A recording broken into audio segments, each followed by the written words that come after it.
Banyak investor yang mulai kesal melihat pergerakan IHSG dalam beberapa minggu ini. Saham-saham besar di BI terus bergerak fluktuatif dengan tren penurunan. Salah satu big cap di bursa malah berada dalam pemantauan khusus FCA yang terus saja menyeret turun IHSG. Apakah saat ini investor sebaiknya wait and see saja? Bagaimana strategi yang pas untuk menghadapi pasar seperti sekarang ini? Berikut ini analisis dan tips dari Gema Kumara Darmawan, Chief Investment Officer Samuel Asset Management. Kalau kita lihat secara pasar secara keseluruhan ya, memang sejak bulan April, dan terutama kalau kita ingat mungkin sejak kisaran pas Lebaran, itu mulai ada koreksi. Nah, sebenarnya pertama itu mulai dari rupiah yang melemah. Yield obligasinya naik, ya itu saling terjadi, dan setelah itu baru ada penjualan yang cukup masif ya di saham-saham perbankan. Saham perbankan sendiri pun pasti pas masuk karena rupiahnya cenderung stabil dan investor asing itu keluar saat terjadinya rupiah yang melemah gitu ya, atau kurang stabil rupiahnya. Nah, di situ memang cukup merata, saham-saham perbankan cukup signifikan turun, dan memang di beberapa hasil dari laporan keuangannya pun juga ada mulai sedikit kenaikan dari NPL di perbankan. Itu dulu. Jadi itu yang membuat secara cukup masif indeks-indeks di Indonesia, baik itu IHSG maupun juga LQ45, X80 itu, ataupun juga yang lainnya itu juga turun cukup signifikan. Nah, sebenarnya itu sih cukup merata ya, karena rupiah itu kan kita ini aset rupiah ya kalau kita investasi di Indonesia.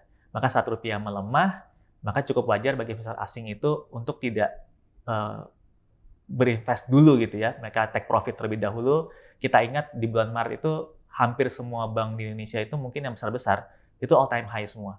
Jadi mereka take profit sekaligus melihat kondisi rupiah itu sampai cenderung stabil dulu, baru mungkin mereka akan kembali masuk ke Indonesia.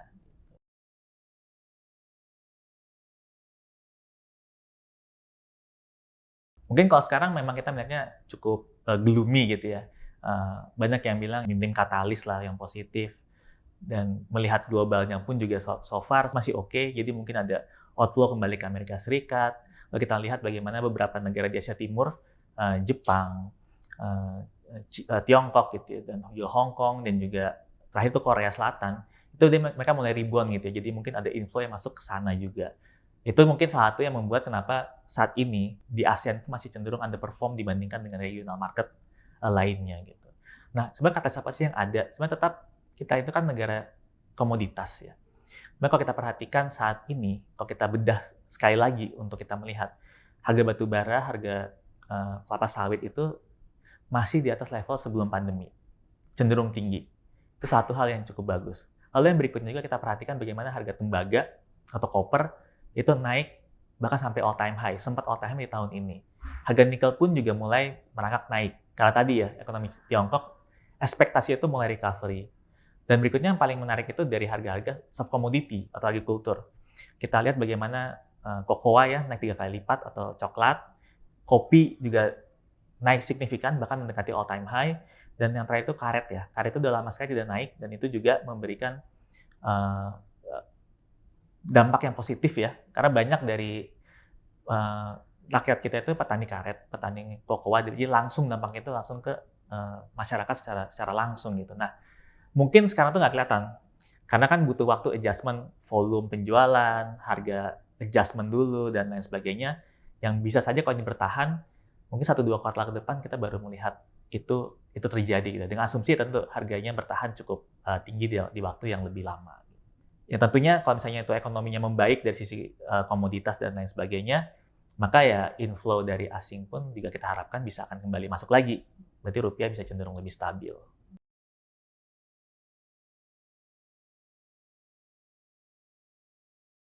Ya, kalau saham-saham di bursa memang kita kebanyakan kan, kalau kita lihat kan ada 2 sektor ya. 2 sektor yang berhubungan dengan komoditas itu kan energi dan basic materials. Nah, energi ini memang yang paling besar itu batu bara. Batu bara itu ada proksinya di bursa. Yang kedua itu mungkin oil and gas juga ada proksinya di bursa, walaupun tidak sebanyak batu bara. Cukup banyak juga itu yang di bagian metal. Nah, metal ini beberapa saham lebih banyak di nikel proksinya. Itu ada beberapa pilihan yang bisa kita ambil gitu ya. Apakah kita mencari yang pertumbuhan volumenya, atau ada yang lebih sensitif terhadap harga nikelnya dan lain sebagainya. Dan juga untuk tembaga ya, copper itu juga ada proksinya gitu. Jadi Sejauh ini itu yang ada di bursa gitu ya. Kalau untuk soft commodity memang tidak terlalu banyak, yang ada pun proksinya itu hanya kelapa sawit gitu ya untuk saat ini.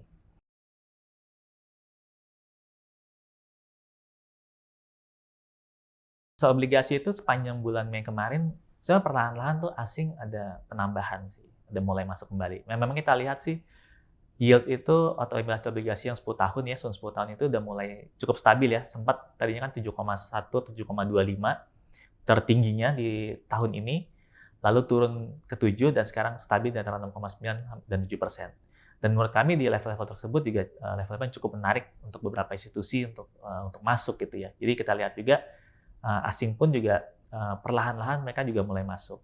Tapi satu sisi juga obligasi itu kalau kita melihat secara korelasi ya, itu paling signifikan korelasinya itu dengan rupiah. Dan kalau rupiah itu masih cenderung belum sepertinya stabil, maka mungkin juga investor asingnya juga masuknya pasti perlahan-lahan gitu. Tapi berbeda kalau misalnya rupiahnya itu cenderung udah stabil atau bahkan bisa menguat, itu biasanya paling sensitif itu obligasi dulu. Obligasinya mungkin ada penguatan atau ada kenaikan dari sisi harga, yield-nya turun, dan setelah yield-nya turun itu baru berdampak pada misalnya pasar saham, terutama saham-saham yang berhubungan dengan tingkat suku bunga ya, perbankan, dan lain sebagainya.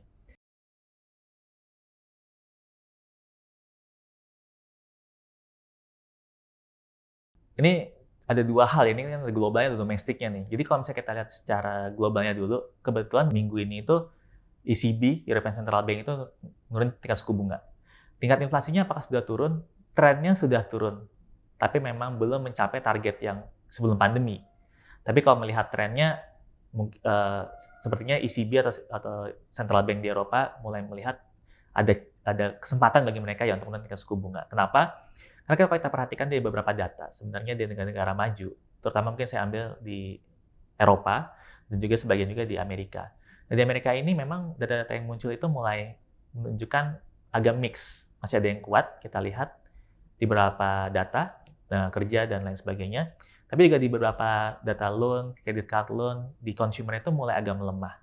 Gitu ya. Jadi biasanya kalau misalnya ada pelemahan, tentu secara kebijakan, biasanya kan ada counter cyclical, di mana para pemangku kebijakan, baik itu central bank maupun juga pemerintah, mereka akan berusaha menahan ekonominya supaya tidak terjatuh dalam perlambatan yang signifikan atau bahkan resesi gitu ya. Itu yang kita perhatikan. Nah, kalau saat ini bagaimana, apakah The Fed akan menurunkan atau tidak? Rasanya chance atau peluangnya itu tetap masih terbuka hingga akhir tahun ini.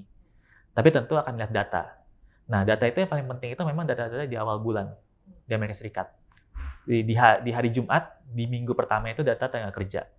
Nah, kalau tenaga kerjanya memang sudah mulai soft, sudah mulai cooling down, nah chance itu terbuka cukup signifikan untuk misalnya The Fed bisa potong suku bunganya itu di tahun ini.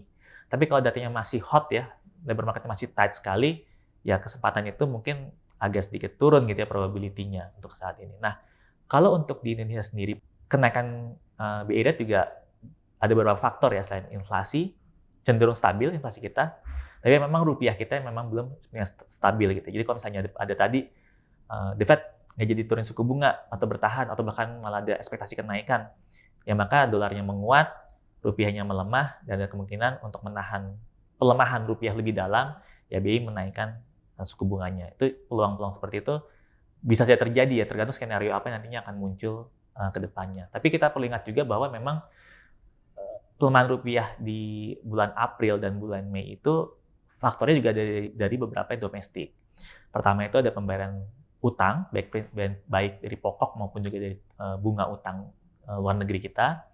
Lalu ada repatriasi dividen, jadi ada permintaan terhadap penukaran dari rupiah ke dolar yang cukup besar.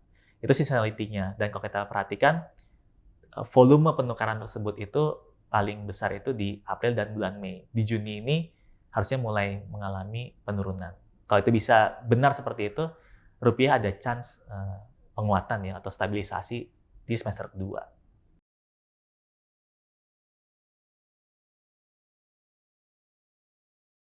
Jadi kalau misalnya untuk strategi ya, kami sih untuk saat volatilitas seperti ini bisa 50-50 gitu ya. Investor tetap bisa fully invested, tapi tentu aset yang dipilih. Apakah harus ke agresif atau konservatif. Nah, saat ini kalau kita perhatikan memang likuiditas di pasar itu masih cenderung lebih rendah gitu dibandingkan level-level yang normalnya. Nah, biasanya kalau likuiditas itu rendah, itu mungkin ada beberapa hal yang kita perhatikan. Kalau misalnya tidak ada likuiditas, maka harga itu bisa bergerak cukup cepat, gitu. Baik itu ke atas maupun itu ke bawah. Nah, jadi kita perhatikan seperti itu. Jadi kalau misalnya kita ingin melakukan pembelian, itu kita bisa 50-50 misalnya di saham, 60%, karena kita lihat juga harganya juga cukup murah secara valuasi, dan juga indeksnya sudah mulai terkoreksi gitu ya. Dan di obligasi yang memang saat ini menawarkan yield yang cukup menarik gitu ya, sekitar hampir 7%. Nah, tapi tetap 50-50. Kalau misalnya kita mau beli pun seperti apa, kalau misalnya untuk saham pun kita bisa melakukan mungkin dollar cost averaging gitu ya, dalam beberapa periode ke depan. Karena kita nggak pernah tahu kapan itu bottomnya. Mungkin likuiditasnya belum sepenuhnya kembali. Kalau kita lihat kan hari ini mungkin turun hampir 1%. Kemarin tuh sempat naik 1% di atas 1% gitu ya. Cepat sekali berubahnya. Paling bijak menurut kami tetap cost averaging gitu ya. Cost averaging terlebih dahulu. Jadi yang kita targetkan itu kan mendapatkan rata-rata harga itu yang terbaik gitu. Tapi kita susah sekali untuk dapat semuanya itu di bottom gitu ya. Untuk menebak bottomnya itu bukan tujuan kita sih. Tujuan kita lebih investasi untuk jangka yang lebih panjang nanti.